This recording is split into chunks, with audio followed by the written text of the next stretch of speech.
I'm from Nekota and I love listening to Today FM. My name is Ken Godla and I'm from Australia, but I'm part Fijian from Watraki, and I love listening to Today FM Rocks. For the best music and less talk, we tune into Today FM in National Light Village. Today FM rocks. My name is Inai Ali and I'm from Ba, and I love the big breakfast on Today FM. I just love it and hope you love it too. My name is Jay from La Paz. I love listening to Today FM. Today FM rocks. My name is Naushin and I'm from Sambeto, and I love Today FM. Today FM rocks. Today's hit music on Today FM.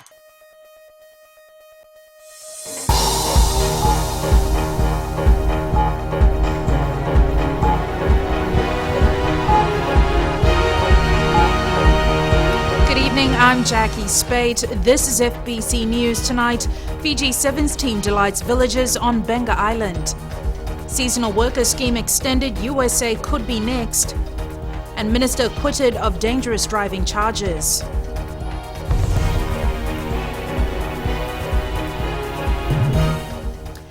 As the Fiji Sevens team gears up to depart the country, the team today took its training to the island of Benga. Villagers from the 8 villages on the island had the rare opportunity to mingle with our gladiators, who know these supporters, just like all around Fiji, will be backing the team during the Olympics. Meli Tavanga was on Benga Island and files this report. The national side was greeted with a vere where ladies welcomed the team with printed cloths, mats and other handicrafts, and also a traditional welcome in the Ravi Ravi Village Hall upon their arrival. It was a joyous occasion for the villagers, and for most, it was the first ever face-to-face meeting with these 7 stars. We are thankful for this opportunity and we wish the team well in Rio. I am so lucky to be able to see the national team. We have only seen these boys on television, and being able to see them in reality is a dream come true. So much was the hype that the schools on the island were shut down to accommodate students getting a chance to rub shoulders with the team. To show their unanimous support, the villagers also collected money to give to the side. This is a very special moment for the villagers of Ravi Ravi in Benga Island as they witness our Fiji National Sevens squad having their last training session here at the Ruko Ravi Ravi Primary School playground. Meli Tavanga, FBC Sports. More foreign employment opportunities are opening up for Fijians. Employment Minister Semi Koroila-Visau says Fiji nationals could be taking up jobs in the United States of America by the end of the year. Maggie Boyle with the story. Increasing economic activity in remote rural areas has been the focus of the Seasonal Workers Program, and now there's a possibility that other countries will be added to the list. We're looking at California. We have had discussions with farmers in California. This again is employer-driven. It has no control from government, unlike Australia and New Zealand, where government has a lot to do in the agreements and in the processes. Koroila-Visau says it's highly likely Fijians will be recruited to work in California and Hawaii by the end of the year, with discussions also heading beyond the US borders. We have been talking to Canada to send people out to Canada. There's opportunities there. The distance and the weather is a challenge that we need to look at. And by saying distance is how the support system in Canada will be provided to our people when they go across there. Reactions to the news on the street was mixed. Especially these instances passed by, people just keeping struggling, and we're very helpful from the government, what the government has done to us. But we can't depend on the governments all the time. Well, I think it's a good idea because there's not a lot of employment here in Fiji. Some of us living in this area, they hardly get a job. The government department that deals with that should look through their contracts and everything thoroughly before they look at further markets overseas. While the prospects for employment in the US and Canada seem good, the numbers to New Zealand and Australia is expected to quadruple. The economic benefits to the country indelible. Maggie Boyle, FBC News. Minister for Local Government Parveen Kumar Bala has been acquitted of the charge of causing death by dangerous driving. The Lautoka Magistrates Court this morning declared Bala a free man, ruling that there was no case to answer. The Director of Public Prosecutions, Christopher Pride, will consider the ruling before deciding next week whether to file an appeal. Bala was alleged to have caused the death of Puna Chand in a road accident near Tendamu in Lautoka in November 2013. Police in the north have been told to align their services with major developments earmarked for Vanolevu. Officers from all over the Northern Division gathered in Lambasa this morning for the Commissioner of Police's second quarter parade. Eleanor Tarangaivu reports. Major developments are expected to take place in the Northern Division in the 2016-2017 financial year, which begins from next month. Speaking to officers in the Northern Division during the second quarter parade at Braille Park in Lambasa this morning, Commissioner of Police Brigadier General Sitiben Ngilio says all officers in Vanolevu must be aware of government's Look North policy. From the development of new and existing airports to government's focus on upgrading infrastructure, you must align your operations to ensuring the criminal landscape does not overshadow the positive outcomes of these developments. With Operation Daburaka currently in the Northern Division, Brigadier General Ngilio says the Fiji Police Force will continue to work towards eradicating marijuana trade in the country and has urged his officers to continue their good work. Don't be distracted or disheartened by attempts to tarnish the hard work you're doing. The recent attempts by certain individuals to discredit our work will not deter us, and it should give us even more reasons to work harder and prove our critics wrong. The Commissioner of Police also spoke to the officers on the need to change their attitude while serving the public. Next week, I will be making a public statement on the results of our key performance indicators for the first 6 months of 2016. It's not all doom and gloom, as some may think. However, I'm of the view that we can improve during the second half of the year if we can simply change our attitude towards our work. Also at the parade this morning, 3 senior officers received medals for their long service in the Fiji Police Force and for staying true to their oath of service to Fiji. Eleanor Turangeviu, FBC News. Coming up on FBC News, 15,000 counselled in Cyclone Winston aftermath. And President installed as the Chancellor of the Order of Fiji. Stay with us.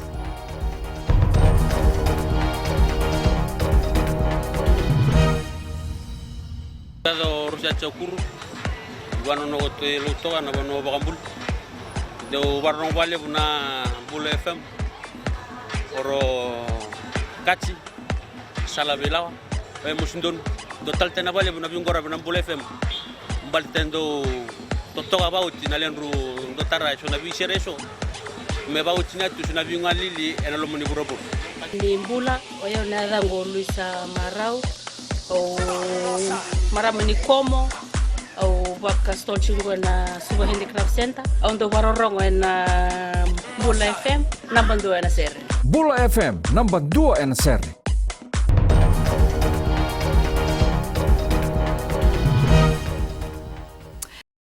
Welcome back. This is FBC News. Fiji is taking a leading role in strengthening climate financing in the Pacific. This after finance ministers from 9 Pacific Island countries met in Denarau Nandi to explore ways of accessing climate change assistance funds.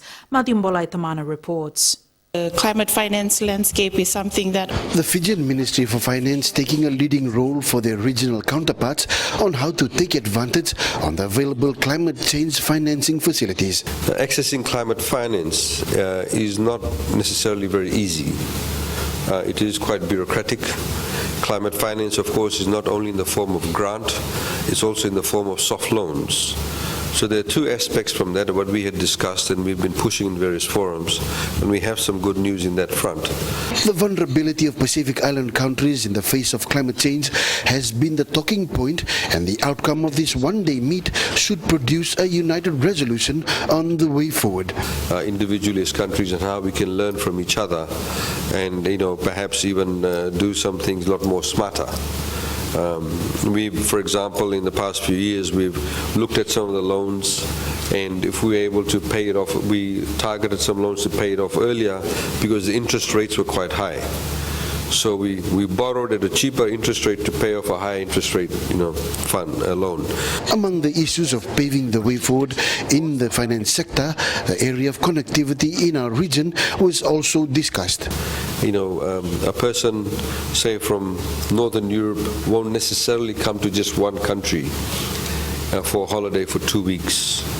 But if we're able to package it, say they came to Fiji, they go and do whale watching in Tonga, they may go and do some other event in Samoa. The resolution outcomes of this one-day meeting will be implemented and developed in the respective countries around the region. Madhimbole Tamana, FBC News. A 36-year-old man of Nambautolo village in Rakiraki has been sentenced to life imprisonment by the Lautoka High Court this afternoon. Maloni Motheyawa was convicted of 1 count of murder and 1 count of attempted murder. Motheyawa attacked and killed Simran Singh, a high school student, and also attacked the victim's father, Jainendra Singh, in September 2015. Motheyawa has a non-parole sentence of 20 years. More than 15,000 people affected by Tropical Cyclone Winston have been counselled by non-government organisation Empower Pacific since February. Chief Executive Patrick Morgan says most of these people suffered from mental distress after the natural disaster. Shireen Shivan has the details. 5 months after Tropical Cyclone Winston, people in affected areas are still struggling to get back on their feet, including their mental well-being. Empower Pacific has been to almost every affected community, and the story is the same everywhere. There were grief and loss, and there was trauma, fear that came out, stress management, anger management, and also relationship issues came out as well. And we did also have some that had domestic violence issues. And we are now focusing on those that really need further assistance. Morgan says they have teams in Eastern, Western and the Northern Division. Following the initial psychological first aid, over 500 people were identified for long-term counseling. Mental health is very important. People need support. People need to talk. And people, if they have any depression or if they have any issues, they need to talk to someone. They can visit our office and seek assistance from our counsellors for support. A team of counsellors are currently on Makongai Island. Shireen Shivan, FBC News. President retired Major General Chiochi Kondrote is calling on people to submit nominations for the College of Honour. The President was installed as the Chancellor of the Order of Fiji today. Ali Kimbia has more. President retired Major General Chiochi Kondrote says it is vital to recognize the efforts of those who actively contribute to Fiji's progress. Order of Fiji was instituted to recognize merit and achievement by citizens of Fiji and occasionally as honorary appointments by non-citizens. Recognition is made across the whole range of human endeavor and achievement, including but not limited to government and the civil service, local body administration, industry, diplomacy, health, education, law, the arts, sport, religion, news media. Kondrote says Fiji cannot make much progress without the willing participation of all Fijians. Importantly, ladies and gentlemen, a renewed focus on recognizing those who have actively contributed to Fiji's progress as a nation is also aimed at complementing government's current efforts and emphasis on inspiring all Fijians to take greater pride and to be more patriotic to Fiji. The deadline for nominations was set to end this month. However, President Kondrote is hoping the college will consider an extension to allow for more nominations, including the names of athletes that are taking part in the 2016 Olympic Games. Ali Kimbia, FBC News. The Lautoka sugar mill has resumed crushing late yesterday afternoon. The mill began crushing on Tuesday, but production was halted due to a technical problem. FSC Chief Executive Abdul Khan says due to the lack of hog fuel, the generator turbine failed to provide enough electricity for the factory. Khan says the bagasse was also not enough to supplement the hog fuel when crushing began. Hog fuel is a waste product of processed wood residue normally used for fuel. We have sports up next, and here's Jamie now with a preview of what's coming up. Nakataki, and good evening. After the break, Fijiana wrap up preparations on high note. And fitness, a work in progress for Tuisova. Stay with us for this and more.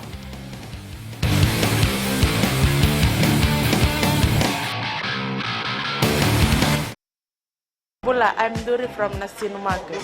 My choice is simple, Gold FM. Only the classic hits. My name is Yvonne. I'm from Nandi. I love Gold FM, only the classic hits. Sayandra, my name is Sunny. Only the Gold FM at Golden Point Resort, Raki Raki. Hi, I'm Anna of Nasinu. When it comes to a radio, my choice is always Gold FM. Only the classic hits. My name is Anna and I'm from Nandi. I love listening to Gold FM, only the classic hits. Gold FM, only the classic hits.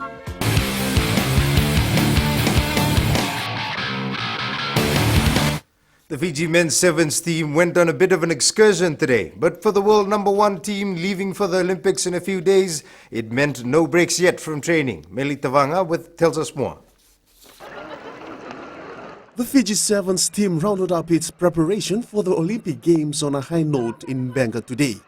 Training outside of VT level for the first time was a new experience for the players. At the end of the day, we looked at a place that we can go to that's close by.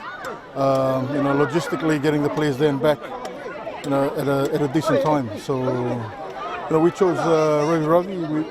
I've basically come here about 2 months ago, having a look around to see where we can train. Went up to the Highlands and Amosi. So we thought the islands would be good because we've always been on VT level. Kobesi says they're also overwhelmed with the support by fans locally. It's lifted the boys' spirit, the girls' spirit, especially for the girls. This is the last turf they'll be standing on, and the next one will be Santiago, then in Brazil. We're privileged to be here. We've felt the blessing of the people coming through here, and we're proud that we're representing our country and we're representing our people. The Fiji sevens team will leave our shores next Tuesday, while the Fijiana team depart tomorrow. Meli Tawanga, FBC Sports. Well, today's training session was special for all the players in the Fiji sevens team. Joshua Tuisova feels he still needs to improve on his fitness before the Olympics. Meli Tawanga again with this report. He is known as the beast in the Fiji sevens team. Joshua Tuisova was mesmerized by the support his team received on Benga Island. It's the first time I arrive in Benga, but it's good to training here with the boys, but it's good as well for the people of Benga. They keep on supporting us while we're feeling proud, but try to prove our fitness before the Rio next month. It has been 2 weeks for him to join the camp, and Tuisova says he is still working on his fitness. This is fitness with the boys is really hard for me because I used to play 15s before. After 3 years now, then I back to 7s, but it's hard for me. But I'll try to prove my fitness before next month. Tuisova displayed an impressive performance for Fiji at the Paris tournament, which resulted in his selection into the final team.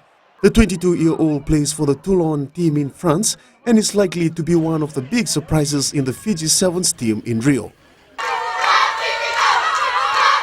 Meli Tawanga, FBC Sports. Our women's sevens team depart Fiji tomorrow for the Rio Olympic Games. The Chris Cracknell coach side wrapped up preparations in Ravi Village today, training alongside the men's team. Cracknell says he could not have thought of a better way to round things off at home.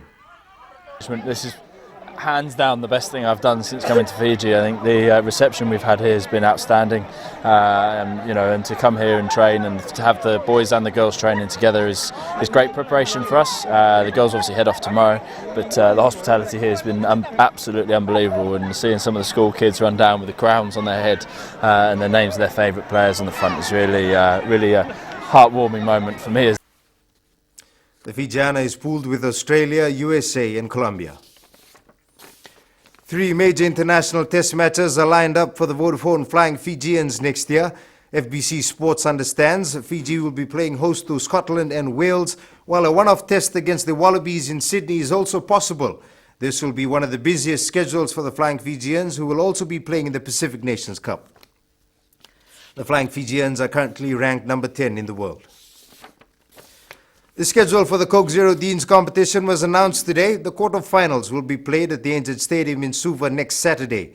The semi-finals will be played a week later at Luanga Park in Singatoka, while the finals return to the Angel Stadium on the 13th of August. Coca-Cola Amatil sales manager Lawrence Tickeram says the ideal dates and venues were made possible with the help of a few people.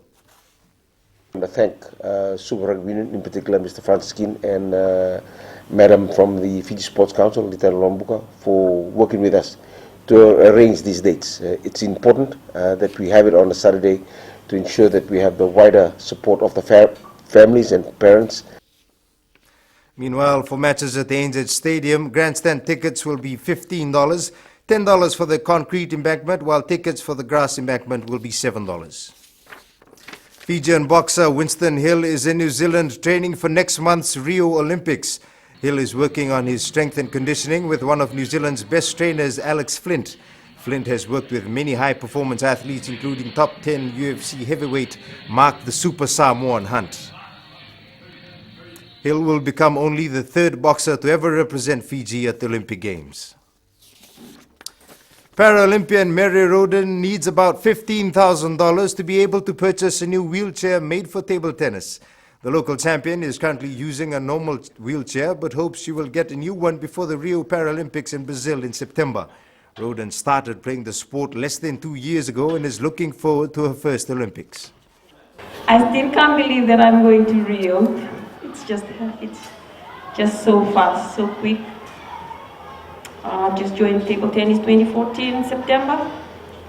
And yes, I did defeat the Australian #1 when I went to this ITTF for my first international tournament. Meanwhile, Vodafone's ATH Foundation today donated $5,000 to the Table Tennis Association for development programs.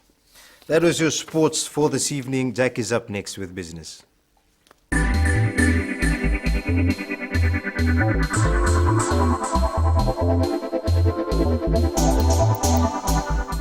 Tourism earnings for the first quarter of this year, when Tropical Cyclone Winston struck, dropped by around 16%. The earnings stood at around $340 million, $68 million less when compared to the December quarter. However, earnings were up by 10% when compared to the same period last year, despite Tropical Cyclone Winston in February.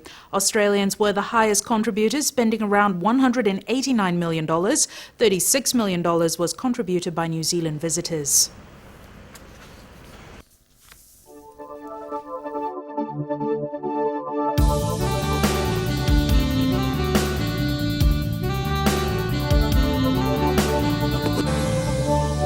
It was mostly cloudy with brief showers in the southern and eastern parts of the country today. The west remained dry.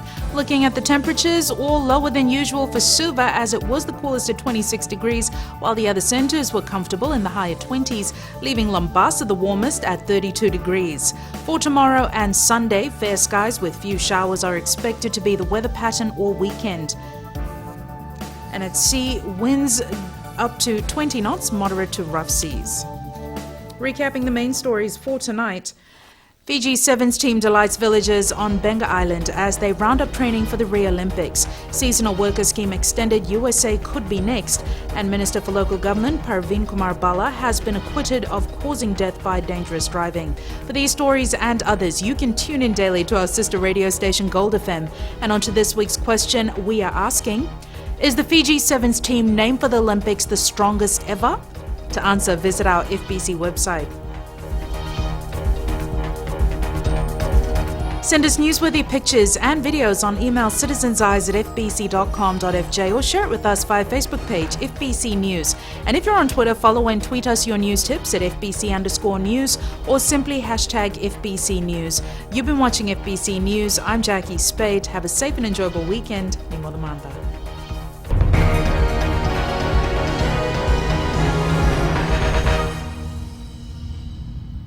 मैं हूँ रेहान खान कुरबो तालेबू के। जैसे festival A grade है कुरबो में, उसी तरह मिर्ची FM number 1 है कुरबो में। एलिन लटका में मिर्ची FM को लॉक कर दिया जाए। मिर्ची FM इट्स हॉट। हम नकाशी से साइमान है, हमारा फेस्टिवल जैसे नंबर 1 है वैसे मिर्ची FM नंबर 1 है। माय नेम इज दिनेश, हम नैंडी में काम करता है स्लीपिंग जायंट जिपलाइन में, और मिर्ची FM is hot, I like it. Mirchi FM, it's hot.